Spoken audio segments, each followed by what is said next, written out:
Hi hello welcome to our channel. నేను మీ సిరి. ఈరోజు మనం చెప్పుకోబోయే కథ మిస్సెస్ అగస్త్య పార్ట్ 64. కథలోకి వెళ్ళే ముందు వీడియోని లైక్ చేసి హైప్ చేయండి. నిశ్చింతగా ఆ రాత్రి తన ఎదసడి వింటూ నిద్రలోకి జారుకున్నాను. ఆ ఉదయం నాకు సరికొత్త ఉషోదయంలా అనిపించింది. ఎంతో లేటుగా నిద్రలేచాను. అప్పటికే తన పిలుపు నా చెవులకు చేరుతున్నాయి. బద్ధకంగా మరోవైపుకు తిరిగి పడుకున్నాను. ఏయ్ మెంటల్, కాలేజీకి టైం అవుతుంది. నా భుజం పట్టి కుదిపేశాడు.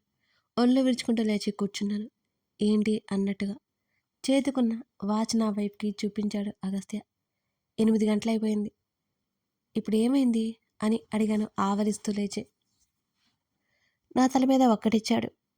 అబ్బా, ఉదయాన్నే ఓ హగ్గు కిస్సు ఇస్తావనుకుంటే మొట్టికాయలు ఇస్తావేంటి నువ్వు అని కోపంగా చూశాను తన వంక. నీ కాలేజ్ 10 గంటలకి తను గుర్తు చేయడంతో అసలు విషయం నాకు అర్థమైంది. ఛా, అందుకే నేను చదువుకోను అని చెప్పాను. చూడు, నీతో కాసేపు ప్రశాంతంగా మాట్లాడడానికి కూడా టైం లేదు అని వాపోయాను. నా రెక్క పట్టుకుని నాకి బాత్రూంలోకి తోశాడు అగస్త్య. గంటసేపు ఆపసోపాలు పడి తయారై వచ్చాను నేను. ఇద్దరం టిఫిన్ చేసేసాం. ఇక నీ స్కూటీ ఉంది కదా, తీసుకెళ్ళు అని తను అంటుంటే కుదరదు అన్నట్టు అడ్డంగా తల ఊపాను నేను. ఏం? నువ్వే డ్రాప్ చేయాలి డియర్ హబ్బీ అని బ్యాగ్ భుజానికి తగిలించుకొని బయటకు వెళ్ళి నడిచాను. నాటకాలు వేయకుండా మర్యాదగా స్కూటీలో పో. నన్ను దాటుకొని కారు వైపుకు నడిచాడు అగస్త్య. గబగబా కారు దగ్గరికి పరిగెత్తి తనకంటే ముందు కారులో సెటిల్ అయ్యాను నేను. నా పక్కన వచ్చి కూర్చుని, మధ్యాహ్నం డ్రైవర్ రావాలి, ఇదంతా అవసరమా? నీకు వచ్చు కదా డ్రైవింగ్, హాయిగా వెళ్ళొచ్చు కదా అని అన్నాడు అతను. నాకు కార్ డ్రైవింగ్ నేర్పించు మరి, అప్పుడు వెళ్తా. అప్పటి వరకు నువ్వే తీసుకువెళ్ళాలి. డ్రైవర్ తీసుకొస్తాడు. ఇంటికి వచ్చే వరకు నిద్రపోవాలి కదా.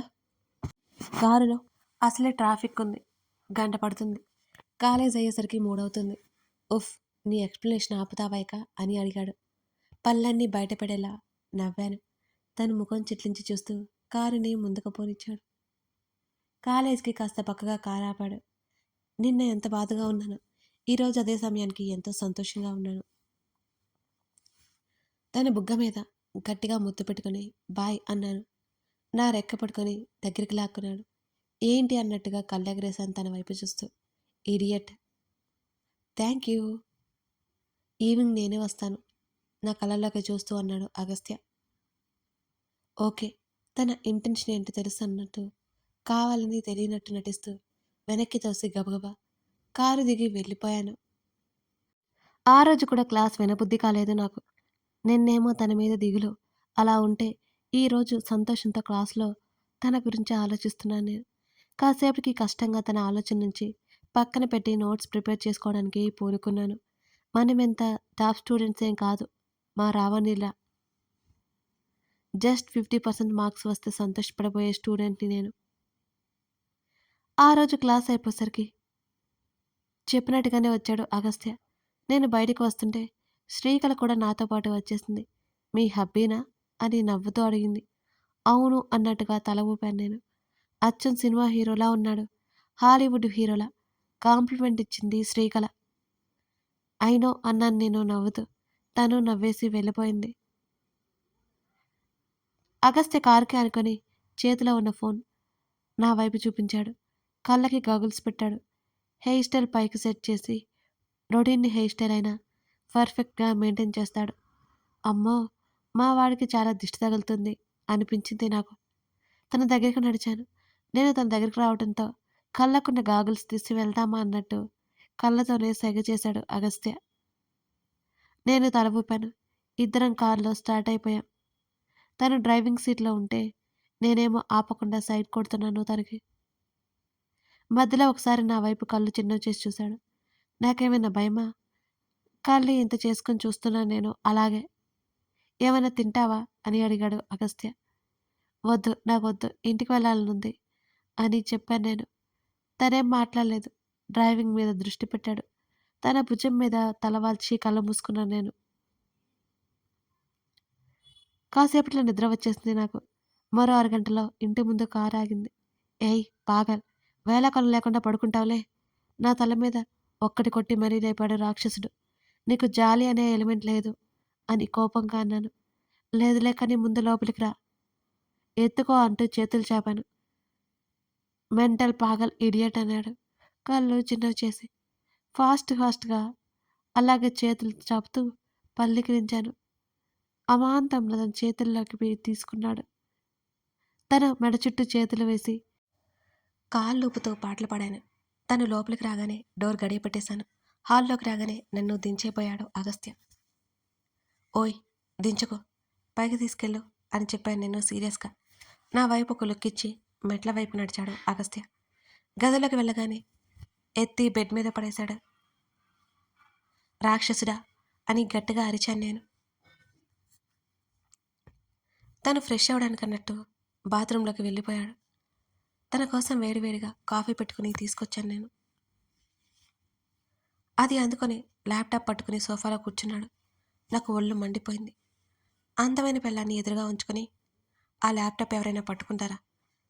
పెళ్ళంతో ముద్దు ముచ్చట్లు పెడతారు కానీ.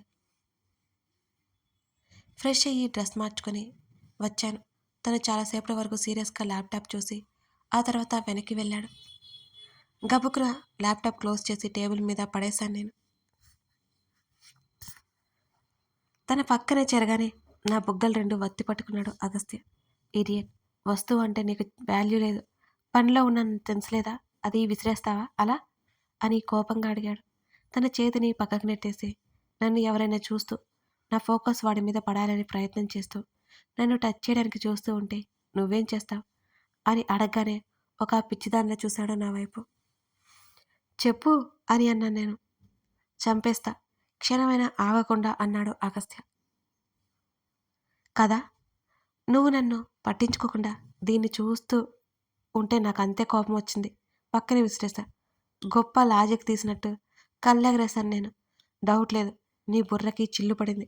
ఒక వస్తువుకి మనిషికి పోలిక ఏంటి ఇడియట్ అని చిరాగ్గా అన్నాడు. తన మీద అటోకాలు ఇటోకాలు వేసి కూర్చున్నాను నేను.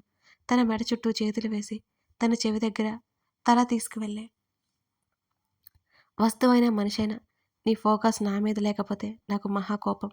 తన మెడ మీద మెత్తగా ముద్దు పెట్టుకున్నాను నేను. నా చర్యకు ప్రతిచర్యగా తన చెయ్యి నడుము చుట్టూ చేరుకుని నన్ను దగ్గరికి లాక్కుంది. నా తల వెనుక చెయ్యి వేసి పట్టి తల వెనక్కి అన్నాడు. తన వైపే చూశాను నేను. నా పెదవుల మీద మరికొంత సుకుమారమైన ముద్దొకటి అద్దాడు.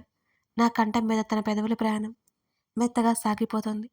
నా టీషర్ట్ నా శరీరం నుండి వేరైపోయింది. తన కౌగిల్లో నా శరీరం బంధించబడింది. తన చేతిని వెనక్కి పోనిచ్చి విండో కర్టన్స్ మూసివేశా. అది పట్టపగలని తెలీదా? తన ముక్కు పట్టుకుని లాగుతూ అన్నాను. నా దగ్గరికి వచ్చే ముందే తెలియాలి ఇది పట్టపగలని. నా హృదయం మీద ముద్ద పెట్టుకుంటేనే చెప్పాడు తను. నా కనులు తన్మయత్వంతో మూసుకుపోయాయి. తన స్పర్శ కావాలని నా శరీరం ఉవ్విళ్ళూరుతోంది. తన పెదవులు నా మేను మీద నాట్యమాడుతున్నాయి. తన విశాలమైన దేహం మీద నా చేతులు అటు ఇటు కదలసాగా. సోఫా దిగి నన్ను చేతుల్లోకి తీసుకోగానే తన హృదయంలో ముఖం దాచేసుకున్నాను నేను.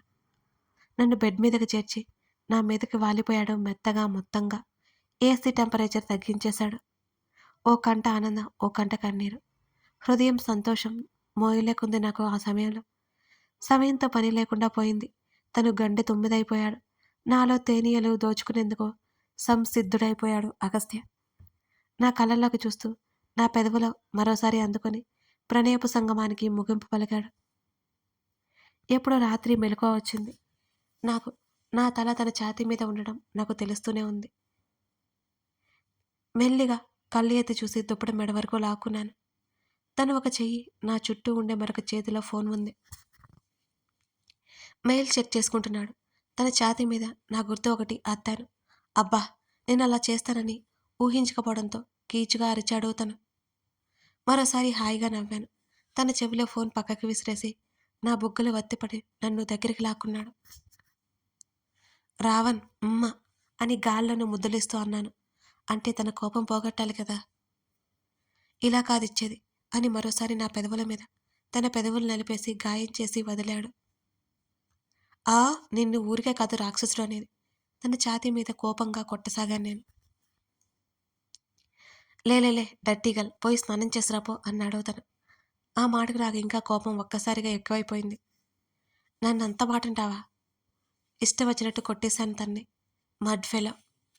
ఆ! అని అరిచి ఏం చేయలేక బెడ్‌షీట్ లాగేసుకుని బాత్రూంలోకి పరుగుపెట్టాను నేను. ఫ్రెష్ అయ్యి బయటికి వచ్చేసరికి తను బెడ్ మీద రిలాక్స్డ్‌గా కూర్చొని కనిపించాడు నాకు. డిన్నర్ చేశాక అంకుల్ గురించి అడగాలి. ఇంతకు ముందులా తను కోప్పడ్డని నాకు తెలుసు. ఎందుకంటే తన ఈ పాటికి ఎంక్వైరీ చేస్తూ ఉండాలి. నేను గెస్ చేశాను. నా గెస్ ఎంతవరకు కరెక్ట్ అవుతుందో చూడాలి మరి.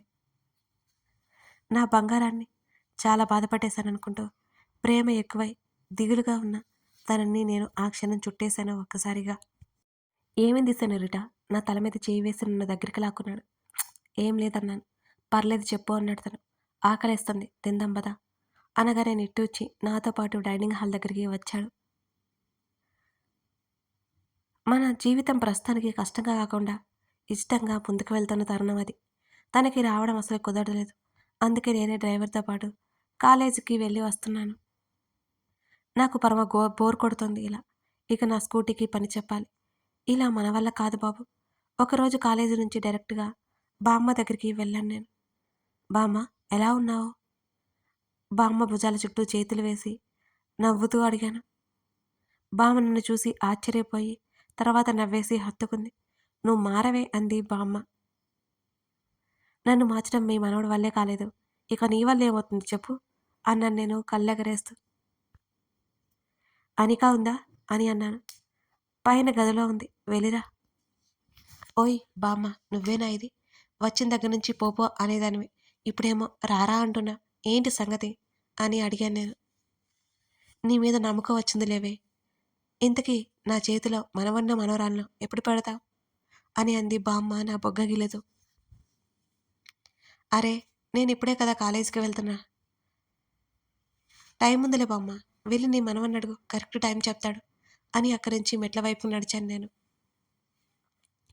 ఆనిక గది ఎక్కడో బామ్మ చెప్పిన దాన్ని బట్టి వెతుక్కుంటూ వెళ్ళాను. తలుపు కొట్టాను.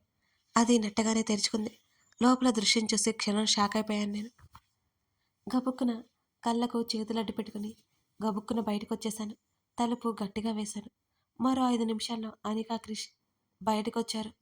నన్ను అక్కడ చూసి బుర్రగొక్కుంటూ వెళ్ళిపోతున్న క్రిష్ చొక్కా కాలర్ పట్టుకుని వెనక్కి లాగాను నేను. ఏం చేస్తున్నారా తన్ని అని కోపంగా అరిచాను. నా వైపు గుడ్లు తేలేసి చూశాడు. అనిక ముసుముసుగా నవ్వుకుంటూ తల ఆ నేలకు వాల్చింది. నేనేం చేశాను అని అడిగాడు క్రిష్ బెత్తరపోయి చూస్తూ. నీ బుద్ధి లేదిచ్చి ఒక అమ్మాయి గదిలోకి వెళ్ళేటప్పుడు తలుపుకి గడియ పెట్టుకోవాలనే సెన్స్ కూడా లేదు. నేను వచ్చాను కాబట్టి సరిపోయింది. పెద్దవాళ్ళు వస్తే తాట తీసి తోలు వలిచేస్తారు కోపంగా అన్నాను నేను. మా అన్నయ్య అన్ని తెలివితేటలు నాకు లేవులే అని ఎక్కడ కొడతానా అని అక్కడి నుంచి బయటికి పారిపోయాడు క్రిష్. అరే కిస్ చేసుకుంటున్నప్పుడు కనీసం తలుపు గడియ పెట్టుకోవాలని తెలియదు వీళ్ళిద్దరికి. అనిక ఏంటిది పెద్దవాళ్ళు చూస్తే ఏమనుకుంటారు చిన్నగా మందలిస్తూ అడిగాను నేను. చూసుకోలేదు క్రిష్ డోర్ వేశాడు అనుకున్నాను అని తను తల పైకెత్తకుండానే చెప్పింది. సరే నెక్స్ట్ టైం జాగ్రత్త. కన్ను గీటాను అనిక నవ్వింది. చాలాసేపటి వరకు మాట్లాడి జయంతి ఆంటీ గురించి అడిగాను నేను. ఆంటీ ఇంట్లో లేదు క్లబ్కి వెళ్ళిందని అనిక చెప్పింది. అంతేకాదు నెల రోజుల్లో పెళ్లి ముహూర్తం ఉందట. అదే ఫిక్స్ చేస్తున్నట్టు చెప్పిందట. అనిక చాలా సంతోషంగా ఉంది. నేను నిజానికి అంకుల్ని కలవడానికి వచ్చాను. అంకుల్ లేరు అని తెలియగానే అక్కడి నుంచి ఇంటికి బాటపట్టానిక. కథ కొనసాగుతోంది. అగస్త్య శ్రీధ మొత్తానికి ప్యాచప్ అయిపోయారు కదా. మరి అనిక కృష్ణ పెళ్లి శ్రీధ చేయగలుగుతుందా? ఈ మధ్యలో ఇంకేమైనా జరగబోతుందా? జయంతి ఆంటీ కథ ఏంటి? శ్రీధ తెలుసుకున్న నిజాలేంటి? ఇంకా చక్రవర్తిని కలవడానికి శ్రీధ ఎందుకు ప్రయత్నం చేసింది? ఇవన్నీ తెలియాలి అంటే ముందు ముందు ఎపిసోడ్స్ చూడాల్సిందే. Thank you for watching this video. మరో ఎపిసోడ్లో మనం మళ్ళీ కలుద్దాం.